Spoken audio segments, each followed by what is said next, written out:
for the Shop Report with Barbershop Jay.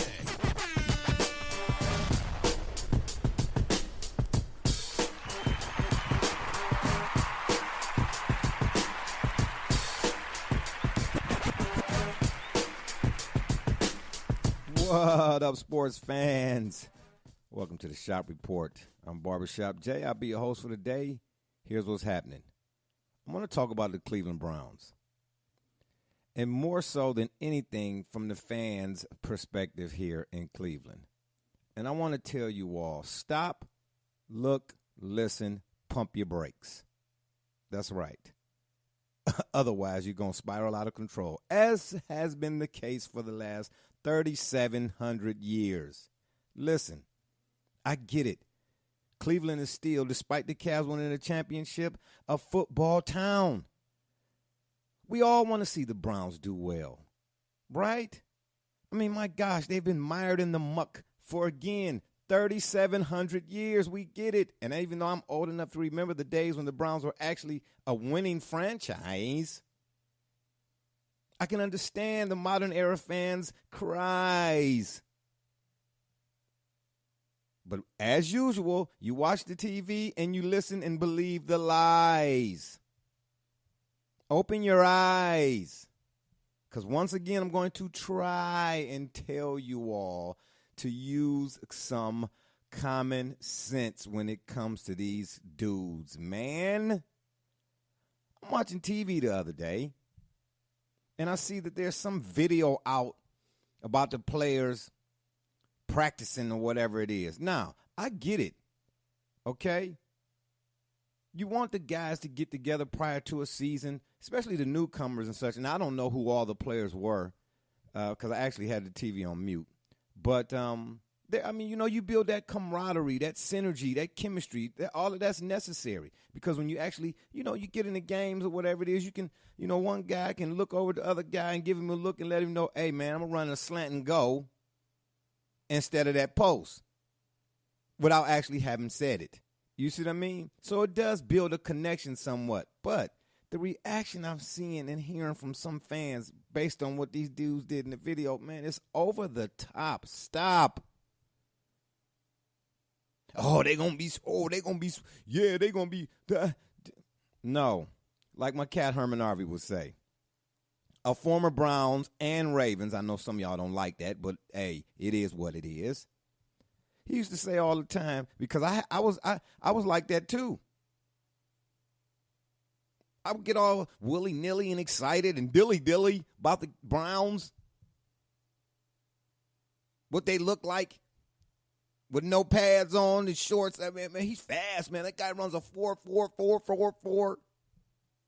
But you keep dropping the ball on the floor, you're going to be out the door. See what I'm saying? No, listen, yes.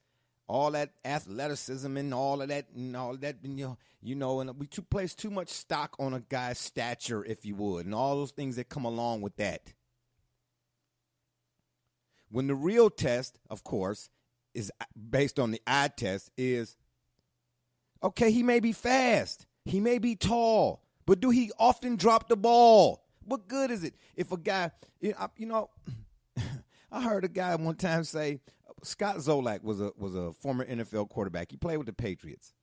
It's been some years, but he had everybody talking. He had a cannon for an arm.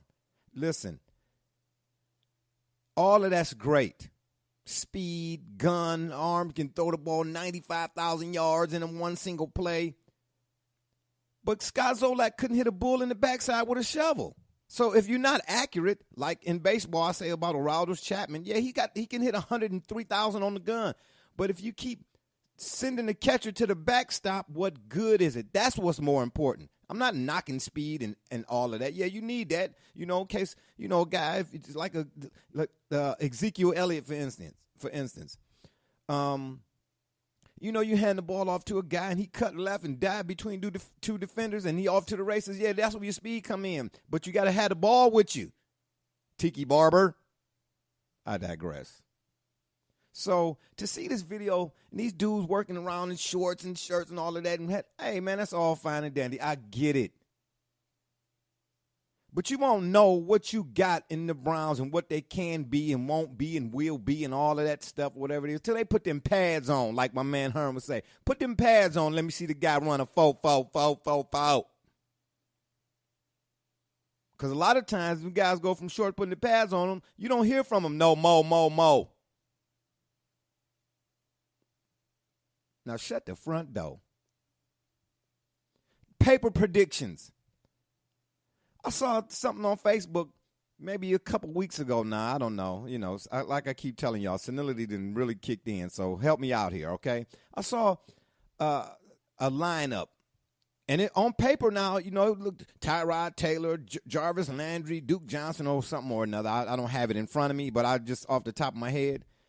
And I'm like, oh, okay, on paper. But then once again, here come them fans that's just overzealous, is what I'm going to use here. Oh, man, the Browns going to go 11-9. Huh? What? I said, hold on, slow down. Here we go again. Paper predictions in terms of wins and losses, cut it out. Now, that doesn't mean that the Browns, even after going 0-16, because I'm telling you, what I'm expecting, although tempered, they should win 10 games. And I'm not saying they should win 10 games because of what you see on paper, okay? What the starting lineup looks like on NFL.com, okay? No, I'm telling you they should win 10 games because history says that they should win 10 games. And you know why? Let me read to you a couple of teams that went from worst to first. And one is going to actually jaw dropper. In 2008, the Dolphins were 11-5. The year previous, they were 1-15. So let me ask you this. See, I know from a numerical standpoint, 0-16 is worse than 1-15 or 2-14 and 3-13. I get it. But to me, there's a ballpark. And 0-16 to me ain't really no more different when you watch it than 1-15. People want to harp on, well, they at least won one game. It don't matter. 1-15, 2-14, 0-16, they all are the same. You was terrible.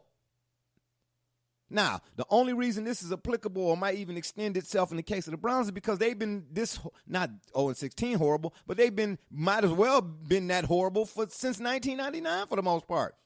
They've won what? They've had 2 winning seasons? Huh? I mean, shucks, it was a time there in the 80s. I know it. Stop it. Old school. Don't be no fool. That the Browns stayed in the AFC Championship. Okay? So, you know, I'm just going. That's one end of the spectrum all the way to the other is what I'm saying. But, yeah, they can.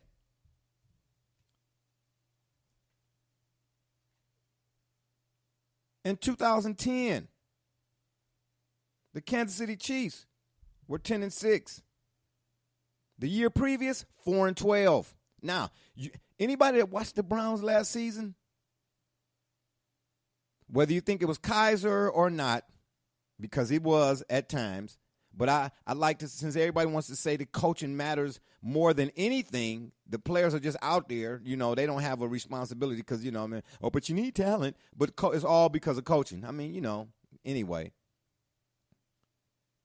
But the Browns could have easily won at least 5 games.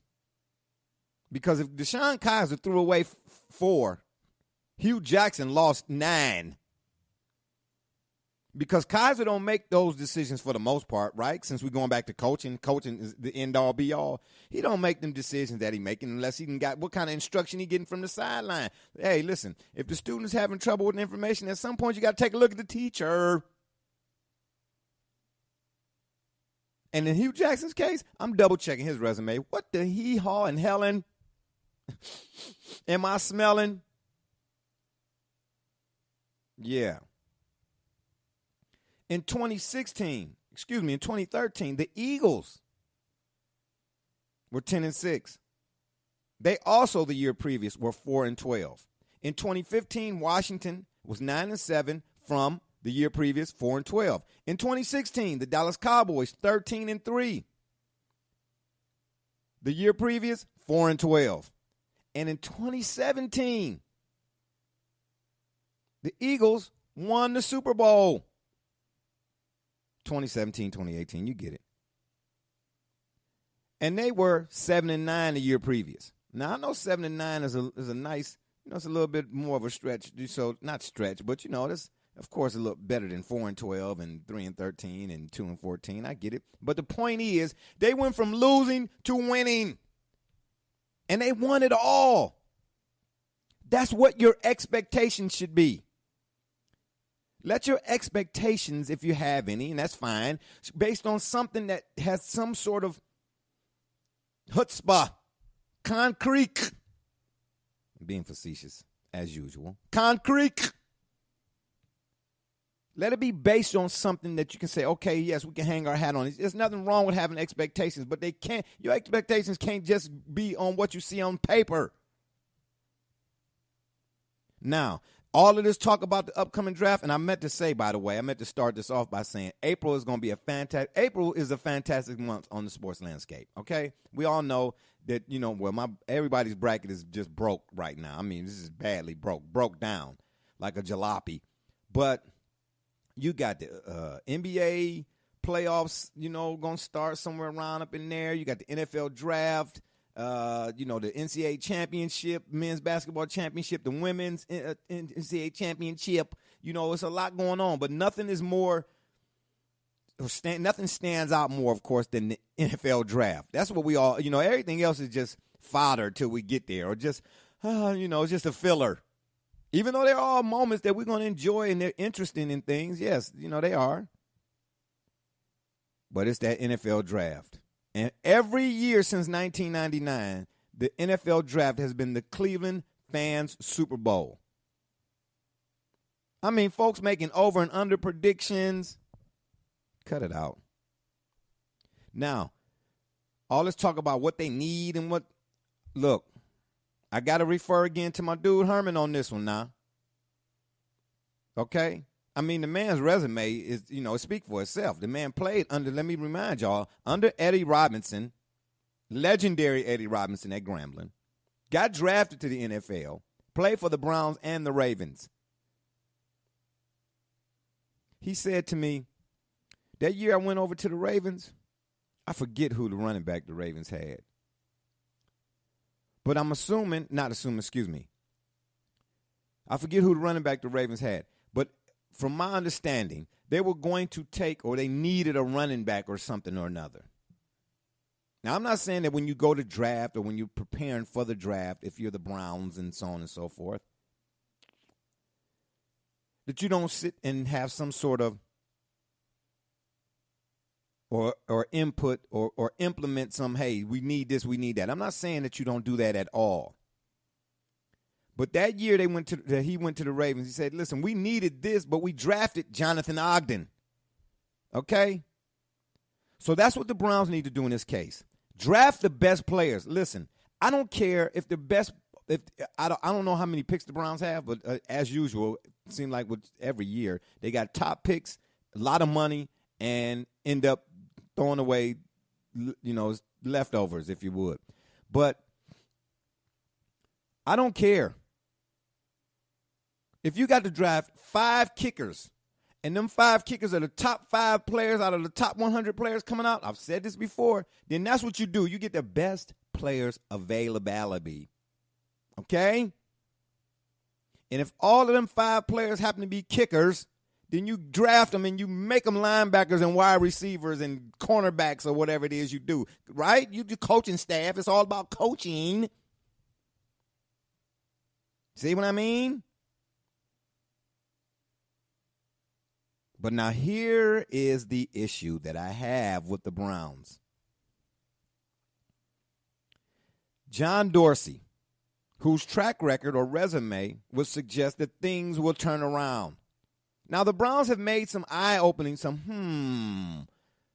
acquisitions or moves this offseason that are intriguing. I won't lie, but I'm not about to jump out the plane without no parachute on this, okay? Because we can't say what they did this so far this season just trumps the last however many years it's been since 1999 and the 1,000 different regimes and the same mistakes being made. Can't do that. You know why I say that? Because John Dorsey, again, his resume and all of that is extensive and it means this and that. But this guy then came out and said that they opened the trade in the first pick. How do you do that? You can't keep trading down and adding multiple. Isn't that what Sashi Brown got fired for? You can't keep trading down and adding picks and making this and all of that. But then, listen, I say it's always, you can have as much money and as many picks as you need or want or whatever the case may be. But the guy who's doing the picking don't have a clue. What you going to do? You're going to be right back in the same spot you was in. How many top picks have the Browns had since 1919? All right, so but that's what it seemed like. And what have they done with them? Tony Dungy said, "Here we go. I'm gonna keep saying it now. You know how. You know I'm not big on redundancy, but truth is truth. And sometimes you all have to be reminded. Any pick can be a hit or miss. But do you have the front office folks in place who understand how to minimize that risk? That's what the key is for the Browns. And I thought Dorsey, on paper, see, this is on paper, say, hey, okay, here's a guy. But then when I hear what come out of his mouth, it's contradictory to what he done did to his acumen. But we'll see. Now, could it be smoke screen and all of that? Maybe. But, hey, they say, I mean, if it walk like a duck, quack like a duck, it's not a dog. But I digress. Hugh Jackson, Todd Haley. I'm on record right now. I'm going to go on record right now and tell y'all, I believe Todd Haley at some point, maybe sooner rather than later, will be the Browns' next head coach. Now, I don't know. I know. I say that. He'll be better than Hugh Jackson in terms of seeing the product materialize out on the field. Okay? Because Hugh Jackson, in this conversation he had with Baker Mayfield, I guess there's been reported that Hugh Jackson either asked Baker Mayfield about whatever situation, some sort of legal stuff that he was involved in. I guess they're trying to say, some people out there are now trying to say that he's got a little bit of Johnny Manziel in him, that flamboyant, and it could get you into trouble type, whatever the case may be. And Hugh had a conversation with him, and, it was like, and Baker was like, hey, I don't know about it. And she was like, trust me. Say what? No, don't do that. Those are two words that should never come out of Hugh Jackson's mouth. Because after I heard that, I said, because he said, trust me, kid, you don't understand how this level. Oh, that may be true, but them two words coming out of your mouth, Because if I'm not mistaken, there's been reports the Browns are either trying to or have already tried to get rid of Cody Kessler. Isn't he the same guy that prior to that draft, the year he was drafted, the Browns, Hugh Jackson said, trust me on this one? He's that guy. But I'm telling you now, if you have eyes, use your eyes first, okay? Put cotton in your ears, turn your mute button on, and use your eyes first. Then turn the TV on, and you go back and watch YouTube it if you have to or wherever you can find it. Look up the games you saw Cody Kessler in. Now, he's got all the tangibles. But again, we keep getting stuck on tangible and stature. That's all we leave it at with right there. No. Cody Kessler never had a deep ball arm, but Hugh Jackson's a deep ball type offensive play caller. Huh? Hugh Jackson, who told Deshaun Kaiser, who's no longer here, who was just drafted 10 minutes ago but is gone, hey, yeah, go ahead, throw the ball 41 times a game. You're a rookie. But at the same time, if I'm not mistaken, whenever you implement or have a rookie quarterback in, aren't you supposed to, isn't he supposed to benefit from the talent around him, quote unquote? Isn't that how it goes? The rookie quarterback can have success if you put good things around him. Well, Isaiah Crowell was in a contract year. The Browns didn't want to pay him. You can't ask a rookie quarterback to throw the ball just about every game that they played in or he played in 40 times a game and let a running back who's already been here, who's established, who has that experience, you only hand it off to him 11 times a game. The run balance ratio, the balance is off. And here it is again. You didn't got Hugh Jackson had Robert Griffith. He's responsible for Robert Griffith coming here, for Hogan coming here, like I just said, Kessler and Kaiser. And here it is. Y'all getting ready to get this dude another, well, I say him because he's still a head coach, but y'all getting ready to get this dude another young quarterback. And I say all that to say there's been some contentiousness, if you would, just based on what my observations. I want to know whose offense is going to be called here. Are they going to let Haley do his thing? Because that's the only thing that's going to save the Browns this year. Todd Haley, Greg Williams. And if you play it right, stay pat, don't do nothing, make your picks and go and get out of the room, John Dorsey. The three-headed monster is what I'm calling it. Because the success of every head coach is predicated on his bookends, them coordinators. You hear me? Them coordinators. Now, does Haley have a little bit of a attitude? Maybe.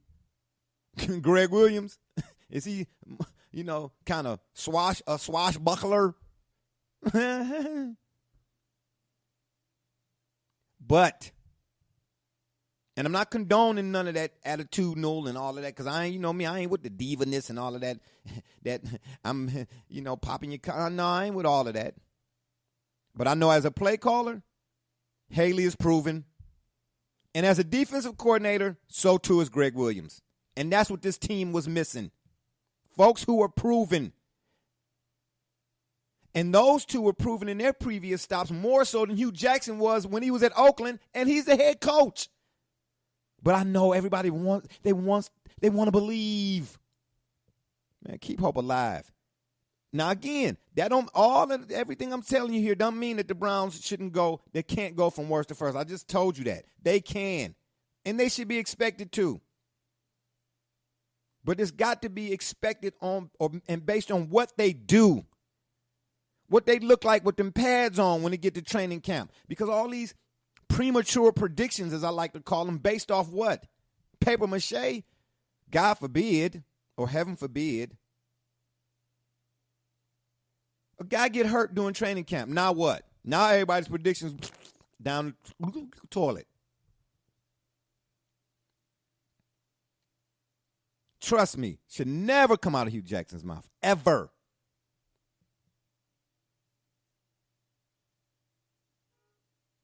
Trust me. No, don't trust yourself. Then former UCLA quarterback, Jim Mora.